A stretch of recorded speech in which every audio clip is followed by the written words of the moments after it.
가난을 핑계로 꿈을 버리지 말라. 가난을 핑계로 꿈을 버리지 말라는 책을 쓴 정은혜 씨는요, 가난한 목사의 딸로서 또 오빠들 틈에서 남자처럼 자라야 했습니다. 그러면서 그녀는 친구도 없이 학교에서도 늘 외로웠음을 이 책에서 고백하고 있습니다. 그런데 그녀는 이 책에서 이렇게 이야기하고 있어요. 외로움이 나를 더 강하게 만들었다.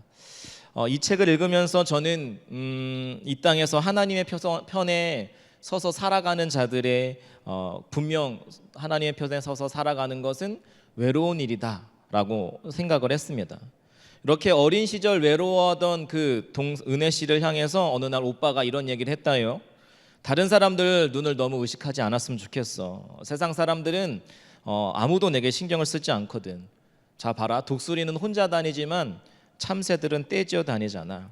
그때부터 이 오빠의 말이 삶의 모토가 되었다고 그 책에서 이렇게 이야기하고 있습니다. 그래, 난 독수리지.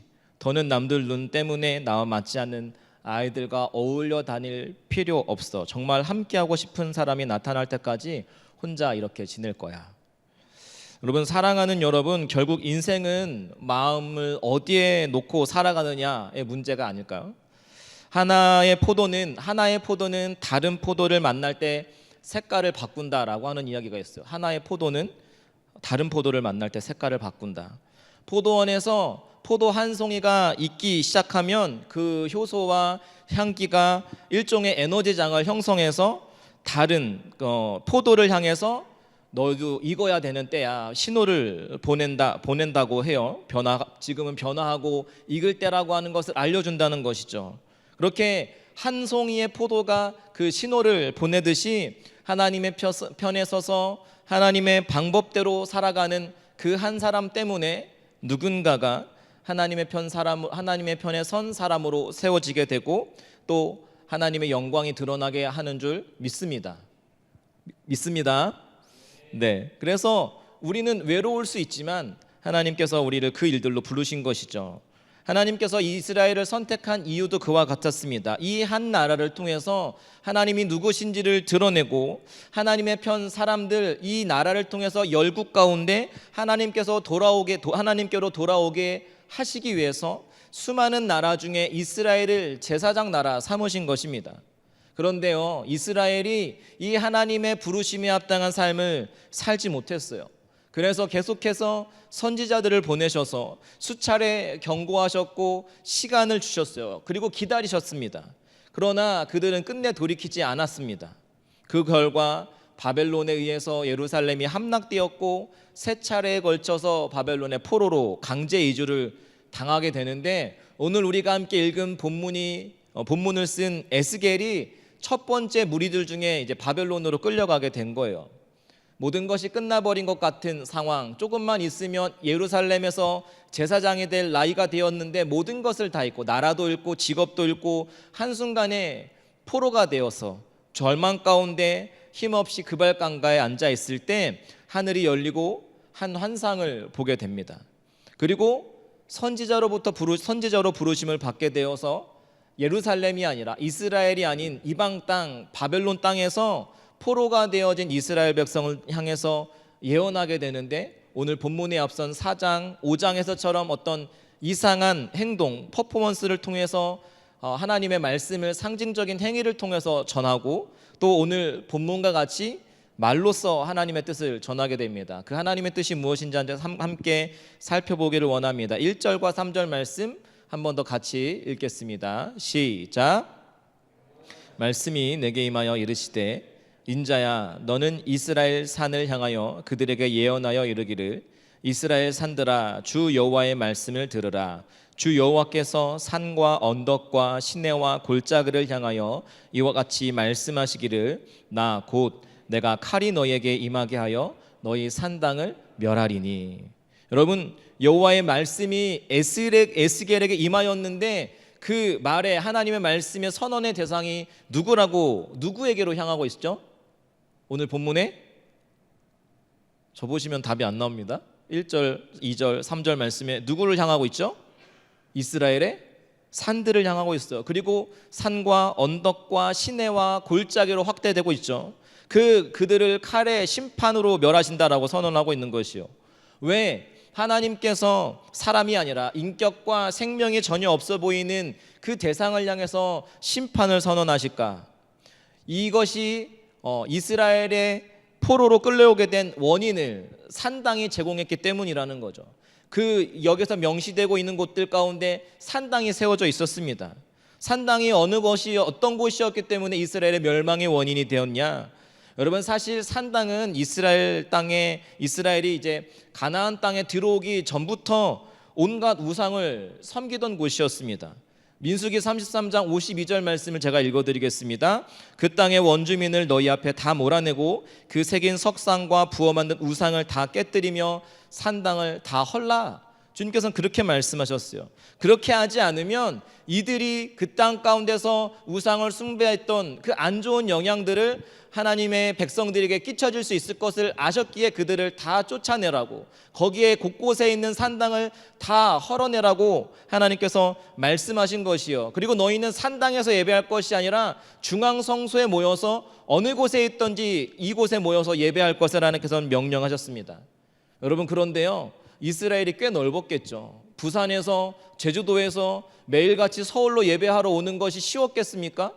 우리로 치면 쉽지 않았겠죠. 그래서 그들이 어떤 꾀를 내냐면 자신들의 의미로, 편리를 따라서 가나안 땅에 있는 산당들을 예배 장소로 사용하기 시작한 것이에요. 그것을 헐지 않고, 하나님, 우리가 예루살렘까지 가는 거 불편하니까 여기서 예배 드릴게요. 그것은 근데 하나님의 말씀에 불순종하는 것이었죠. 하지만 하나님의 염려대로 그 헐지 않았던 신당들은 점차 하나님이 아닌 우상을 예배하는 곳으로 바뀌게 되어버립니다. 왜 그랬을까요? 이스라엘 백성들이 광야에서 40년의 시간을 보내는 동안 그들은 농사를 짓거나 무엇을 해서 소출을 내고 음식을 먹지 않았습니다. 그저 하늘에서 내려주는 만나와 메추라기로 그걸 먹으면서 광야를 떠들며 살았는데 어느 날 갑자기 하나님께서 약속하신 땅에 들어왔어요. 그리고 그 땅에서 살아가야 하는데 막막했던 거죠. 어떻게 살아가야 하냐? 그래서 하나님께서는 이미 모세를 통하여서 너희가 살아가야 될 삶의 방식이 무엇인지를 알려주셨어요. 같이 읽어볼까요? 신명기 11장 13절부터 17절. 너희가 살아가야 될 길은 이것이고 삶의 방식은 이것이다라고 알려주셨습니다. 함께 읽겠습니다. 큰 목소리로 시작. 내가 오늘 너에게 명하는 내 명령을 너희가 만일 청종하고 너희 하나님 여호와를 사랑하여 마음을 다하고 뜻을 다하며 섬기면 여호와께서 너희의 땅에 이른비 늦은 비를 적당한 때에 내리시리니 너희가 곡식과 포도주와 기름을 얻을 것이요 또 가축을 위하여 들에 풀에 나게 하시리니 내가 먹고 배부를 것이라. 너희는 스스로 삼가라. 두렵건대 마음에 미혹하여 돌이켜 다른 신들을 섬기며 그것에게 절함으로 여호와께서 너희에게 진노하사 하늘을 닫아 비를 내리지 아니하여 땅이 소산을 내지 않게 하심으로 너희가 여호와께서 주신 아름다운 땅에서 속히 멸망할까 하노라. 아멘. 여러분 기억하시겠습니까? 너희의 삶의 방식은 무엇이라고 이야기하고 있는 것이에요? 하나님의 말씀에 순종하게 될 때, 그러면 너희가 애굽에서 있을 때와 같이 발로 물대기를 그리고 관계수를 대서 물을 끌어오기 위해서 노력하지 않아도 하나님 앞에 순종하면 농사에 적합한 때에 이른 비와 늦은 비를 내려주시겠다고 하는 것이에요. 모내기 할 때 또 추수할 때에 맞춰서 비를 내려주시겠다고 하시는 것이에요. 그리고 배부르게 하실 것을 약속하셨습니다. 이것이 이스라엘 백성들이, 하나님의 백성들이 가나안 땅에서 살아가는 삶의 방식이었습니다. 그런데 이스라엘 백성들이 눈에 보이지 않는 하나님과 그 약속을 의지하기보다는 오늘 당장을 살아갈 수 있는 가나안 사람들의, 정착민들의 삶의 지혜와 그들의 기술에 더 매력적이고 그것이 더 필요하다고 생각해서 하나님의 방식이 아니라 그들의 방식을 따라 하나님이 아닌 우상을 예배하는 저주의 길로 향하게 되는 것이요, 그것이 태양의 신 바알이고 풍요와 다산과 쾌락의 신으로 알려진 아세라, 이들을 예배한 장소가 이 산당입니다.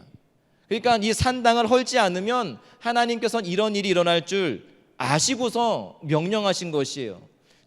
이스라엘 민족들은 유목민이나 다름없었습니다. 정착민들이 더 상위의 문화에 있기 때문에 이스라엘 백성들의 그 하위의 문화가 가나안 땅에 들어가면 그 상위의 문화에 흡수될 것을 아시고서 그것들을 다 헐어내라고 이야기하셨는데 자신들의 편의에 따라서 하나님 말씀을 부분적으로만 지킨 것이 그들의 멸망의 원인이 된 것이죠. 이 작은 불순종의 씨앗이 이스라엘을 무너뜨리는 결정적인 열매로 맺히게 되었다라고 하는 것입니다. 사랑하는 여러분, 기억하시겠습니까? 신앙은 자기중심적 취향과 편리를 따라서 임의로 섬겨서는 안 되는 것이야. 이 말씀은 내가 지키기 쉬운 것이고 나에게 감동이 되는 것이기 때문에 이 말씀 붙들지만 이 말씀은 나에게 불편하고 나와 맞지 않고 내 상황과는 전혀 어울리지 않는 말씀이라고 취사 선택하는 것은 안 된다는 것이요. 그렇지 않으면 하나님을 목적 삼아야 할 자들이 하나님을 성공을 위한 도구로 이용하려고 하는 탐심에 노출이 되고 그것이 죄를 낳아서 결국에는 우리를 무너뜨리게 될 것이기 때문에 그렇습니다. 처음부터 이스라엘 백성들은 하나님의 약속을 신뢰함으로 모두 그 산당을 헐어버렸다라고 한다면 바벨론에게 패하여 포로로 끌려오는 수치와 하나님으로부터의 징벌도 당하지 않게 되었을 텐데 거듭된 경고에도 이걸 끊어내지 못했습니다. 그 결과가 무엇이냐면 4절과 5절의 말씀입니다. 한 번 더 같이 읽겠습니다. 시작.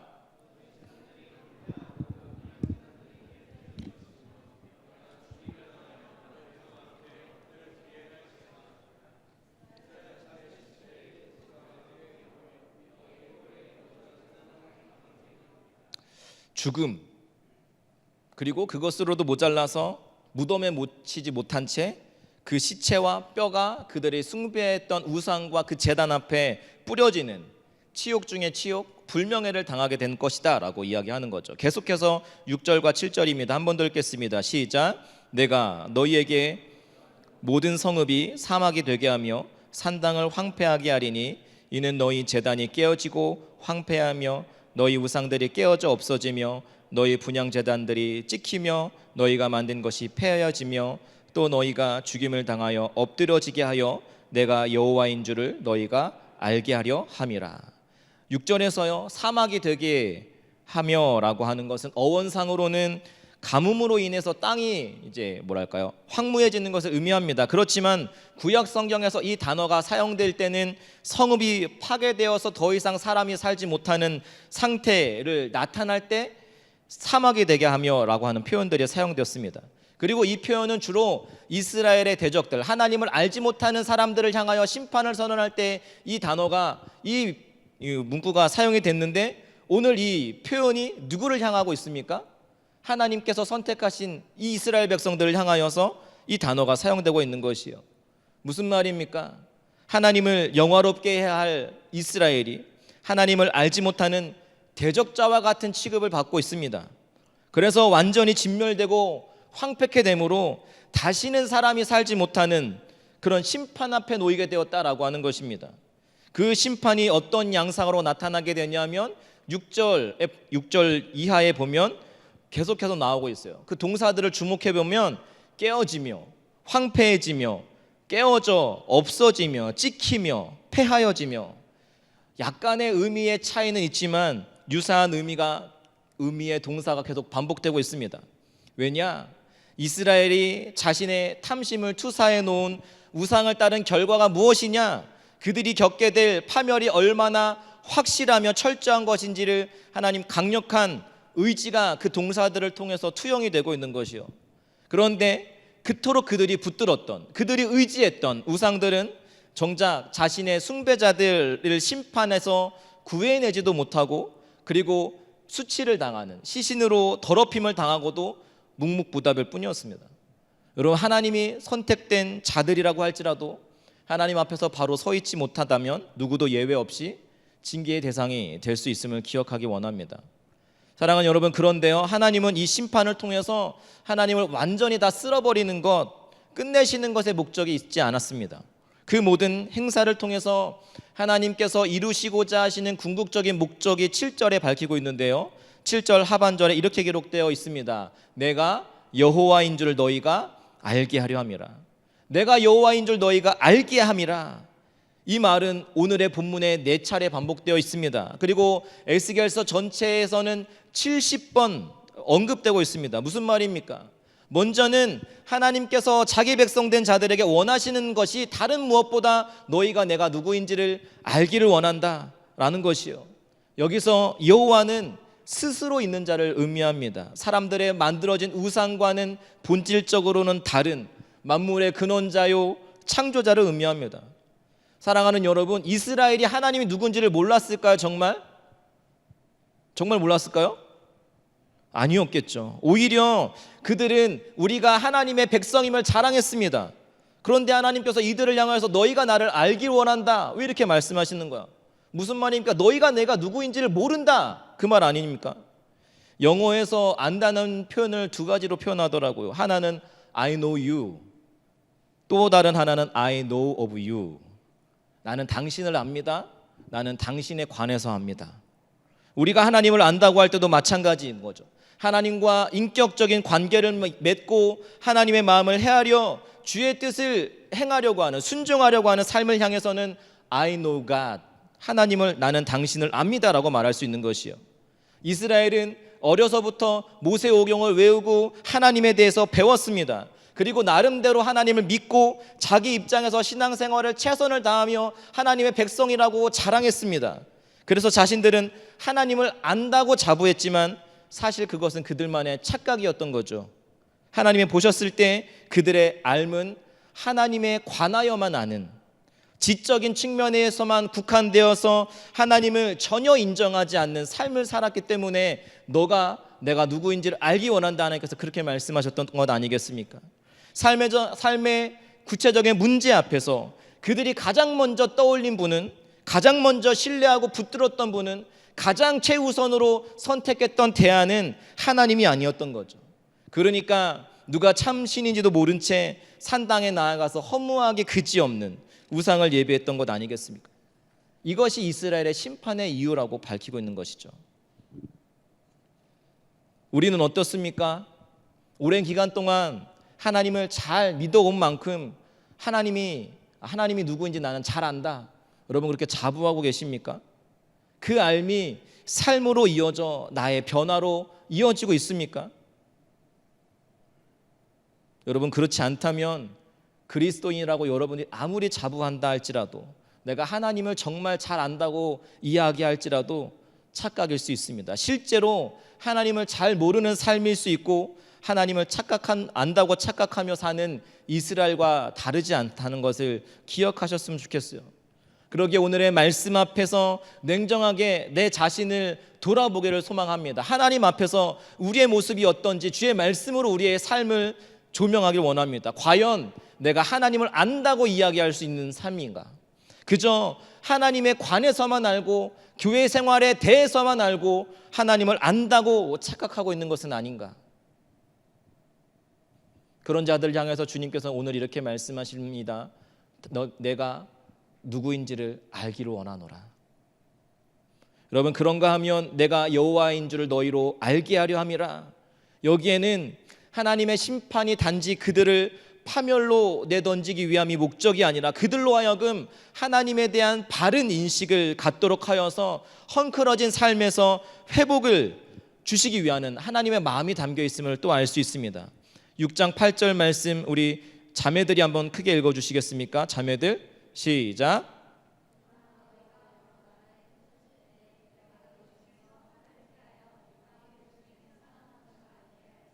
아멘. 철저한 심판 속에서 하나님께서 누구를 선택하십니까? 살아남은 자를 두시겠다는 것이요, 살려주시는 은혜죠. 그와 같이 하신 이유가 무엇이냐? 9절과 10절입니다. 이번에는 우리 형제들이 큰 목소리와 함께 읽어주시겠습니다. 시작.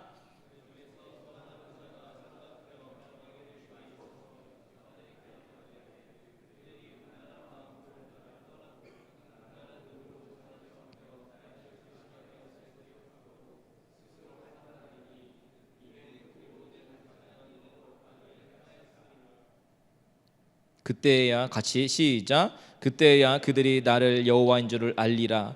내가 이런 재앙을 그들에게 내리겠다 한 말을 헛되지 아니하리라. 아멘.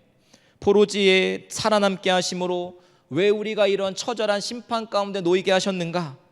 포로지에서 엄청난 심판의 광경을 보면서 그들의 눈에 기억하게 함으로 하나님의 마음이 어떠한가를 기억하게 하는, 하나님의 마음이 얼마나 상하셨으면 당신이 선택한 이 백성을 무너뜨리고 회파시킬 수밖에 없으셨는지, 그리고 또 그것을 통해서 자신들의 죄악이 얼마나 추악하고 음란한 것이었는지를 분명히 깨닫고 그들의 그 기억을 바꾸어 주시어서 헝클어진 삶에서 돌이켜 회개 가운데로 하나님께서 이스라엘을 선택하셔서 처음 부르셨던, 이스라엘을 제사장 나라 삼으셔서 이루고자 하셨던 그 꿈을 이루기 위해서, 다시 이루기 위해서 심판의 한복판에서 살아남은 자를 두셨다는 것입니다. 그들이 남들보다 더 의로우셨기 때문에, 의로웠기 때문에 그렇게 하시는 것이나 하나님의 은혜로 몇몇의 남은 자를 두셨던 것입니다. 여러분, 성경을 계속해서 읽으면 무엇이 쌓일까요? 잠이 쌓이십니까? 성경을 수면제로 사용하시는 분들이 있는데, 성경을 계속해서 읽고 묵상하면 잠이 쌓이는 것이 아니라 하나님의 마음에 대한 기억이 쌓이는 것입니다. 하나님께서 죄를 얼마나 싫어하시는지, 우리의 탐욕으로 만들어진 우상 숭배로 인해서 하나님의 마음이 얼마나 갈기가지기 찢어지시는지, 하나님께서 우리의 베푸신 그 사랑을 우리가 보답하지 못하고 소도 주인을 알고 나귀도 주인을 알지만 이스라엘은 그 주인을 알지 못한다는 그 하나님의 우리를 향한 안타까운 마음, 기억이 쌓이는 것입니다. 얼마나 그 하나님 마음이 찢어지시는지를 끊임없는 반복되는 심판 속에서 하나님의 마음이 기억돼야 하는 것이죠. 여러분, 우리의 인생이 새로워진다라고 하는 것은 기억이 새로워지지 않고서는 절대로 이루어질 수 없는 것입니다.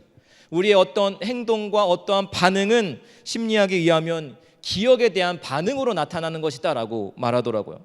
그러니까 어떤 행동을 고치고자 해도 바뀌지 않는 것은 내면화된 기억에 바뀌지 않기 때문이라는 거죠. 치유는 기억을 바꾸어 주는 것입니다. 과거에 살아왔던 인생의 기억에서 하나님 아버지의 마음을 기억하게 될 때, 지난날 자신들이 저질러 왔던 인생 죄악이 얼마나 추악했는지를 분명히 깨닫고 치를 떨며 한탄하는 회개로부터 진정한 삶의 변화가 일어나는 것입니다. 하나님께서는 남은 자들을 통하여서, 그리고 그 주변의 열국의 하나님께서 이스라엘 백성들을 왜 심판하시는가, 이것을 통해서 하나님께서는 가슴 아프지만 징계하셨던 이유는 하나님이 어떤 분이신지를 너희가 분명히 알기를 원하셨던 것입니다. 그래서 7절, 10절, 13절, 14절 4번에 걸쳐서 계속 반복하고 있는 것입니다. 하나님이 어떤 분인지를 너희가 바로 깨달아 알라는 것입니다. 심판을 통해서 잘못된 기억, 하나님에 대한 잘못된 기억을 바꾸어 주셔서 그들의 진정한 삶의 변화를 이루어서 당신이 선택한 백성을 통하여서 이루어가자 하셨던 꿈, 당신이 베푸시고자 하는 복과 구원을 누리게 하시는 그 하나님 앞에서 그들이 바로 서기를 원하는 마음으로 하나님께서는 심판을 선언하고 계시는 것입니다. 심판을 실행하고 계시는 것입니다. 그러니까 여러분 아시겠습니까? 하나님의 심판은 우리를 거기서 쓰러뜨리고 다 멸망케 하는 것에 있지 않음을 여러분 기억하기 원합니다. 구약 성경의 예언서들을 보십시오. 심판에 대한, 불심판에 대한 메시지들이 강력하게 선포된 이후에는 반드시 그 다음에 짝을 이뤄서 나오는 것이 무엇이냐면 회복에 대한 메시지입니다. 노아의 홍수 심판 가운데서도 하나님은 사람 지으심을 한탄하시면서 내가 이들을 물로 다 쓸어버리겠다라고 하셨지만 하나님의 본심은 심판에 있지 않았습니다. 하나님의 본심은 노아가 짓는 방주에 있었습니다. 노아가 방주를 짓는 120여 년의 기간 동안 기다리셨던 거죠. 제가 하나님 같았으면 열받아가지고 그날로 그 즉시로 다 쓸어버렸을 것 같은데 하나님은 심판을 선언하시지만 120여 년의 기간 동안 한 사람이라도 돌이켜서 구원의 방주기를 오르길 원하셨던, 기다리셨던 하나님이심을 여러분 기억하기를 원합니다. 오늘도 마찬가지인 것이에요. 심판을 선언하시지만 이 살아남은 자들을 통하여서 하나님께서 오래전부터 꿈꾸셨던 이스라엘 통해서 열방이 하나님의 영광이 되고 하나님을 드러내고 하나님을 영화롭게 하는 나라 삼고자 하셨던 그 꿈을 이들의 남은 자들을 통하여서, 이들의 회개함을 통하여서, 이들의 삶의 변화를 통하여서, 이들의 기억에 새롭게 함으로 그 일들을 이루어가고자 하셨던 거죠. 오늘 이 시간 저와 여러분들도 남은 자 되어서 심판에 관한 역사, 구약 성경의 오늘의 말씀을 통하여서 심판에 관한 역사를 통해서 하나님에 대한 기억, 그 기억이 바뀌어지기를 소망합니다. 그 가운데서 우리가 하나님의 죄를 싫어하고, 하나님의 죄가 아니라 죄를 싫어하게 되고, 하나님께서 싫어하시는 것들을 혐오하게 되고, 더 나아가서 그분이 어떠한 분이신지를 알게 되는, 그래서 하나님의 부르심에 합당한 삶으로서 하나님의 백성으로 이 땅을 살아가는 우리 모두가 되시기를 주님의 이름으로 축복합니다. 사랑하는 여러분, 그런데 여러분들의 삶은 지금까지 누구를 의지하며 살아오셨습니까? 인생에서 절박한 위기가 찾아왔을 때 여러분은 그때 가장 먼저 무엇을 하셨습니까? 힘이 될 만한 사람을 찾아다니셨습니까? 내 이야기를 들어주고 나를 도와줄 누군가를 찾아 헤매셨습니까?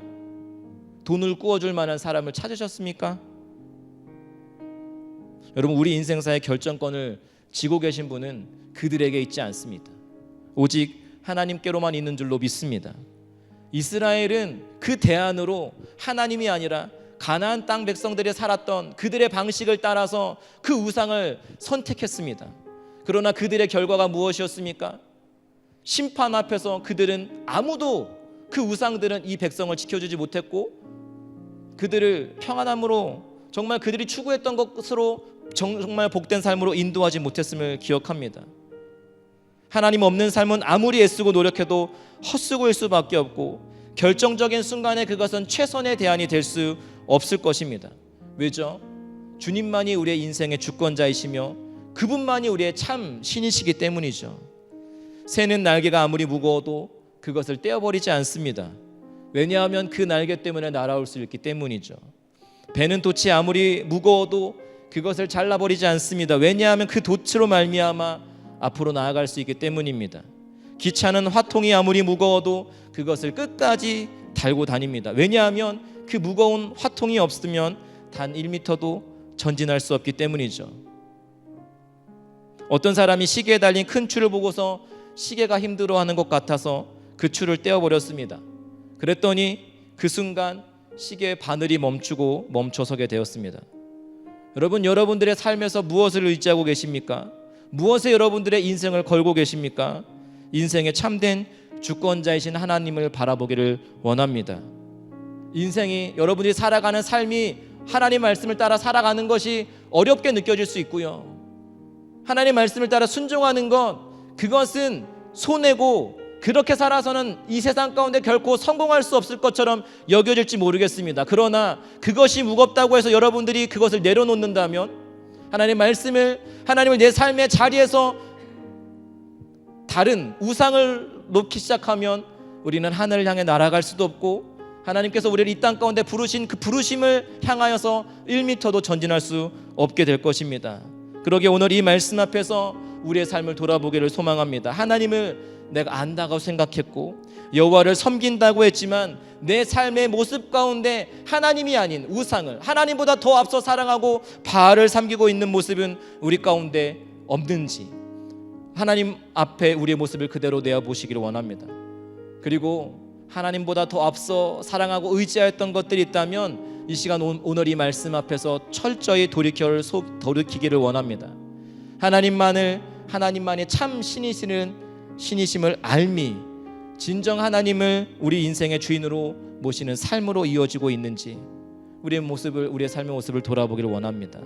심판 때에 이르러서야 여호와가 누구인지를 깨닫는 자가 아니라 지금까지 우리에게 베풀어 주신 은혜와 사랑을 기억하면서 오늘 이 시간 하나님 앞에 서서 그분을 진정 우리 삶에 모시고 진정 주님을 아는 삶 가운데로 나아가기를 소망합니다. 심판이 이르기 전에 하나님만이 참 신이십니다. 이스라엘의 하나님 여호와 하나님만이 참 신이십니다. 내가 주인 삼았던 모든 건 내려놓고 저희를 선택하셔서 하나님께서 꿈꾸셨던 그 일을, 하나님을 영화롭게 하는 그 부르심에 합당한 삶으로서 외롭지만 포도 한 송이로 인해서 다른 포도가 변하듯이 저희가 하나님의 방법대로 살아가고 이러한 삶을 통하여 나아갈 때 하나님의 영광이 되고 복의 통로가 될 줄로 믿습니다. 이 시간 함께 같이 기도하길 원합니다. 하나님만을 우리의 삶의 주인으로 모시고 그분만을 기준 삼아 나아가기를 원합니다. 이스라엘 백성들이 범하였던 그 실패를 우리가 실패의 길을 걷지 않기를 원합니다. 세상의 말에 귀 기울여서 세상의 수많은 사람들의 귀를 기울여서 하나님의 방식이 아닌 하나님의 방법이 아닌 사람의 방법을 따라가던 모습에서 돌이키기를 원합니다. 하나님, 그래서 하나님이 누구신지를 정말 깨닫고 주님 앞에 돌이켜서기를 소망합니다. 같이 기도하며 나아가겠습니다. 기도하겠습니다.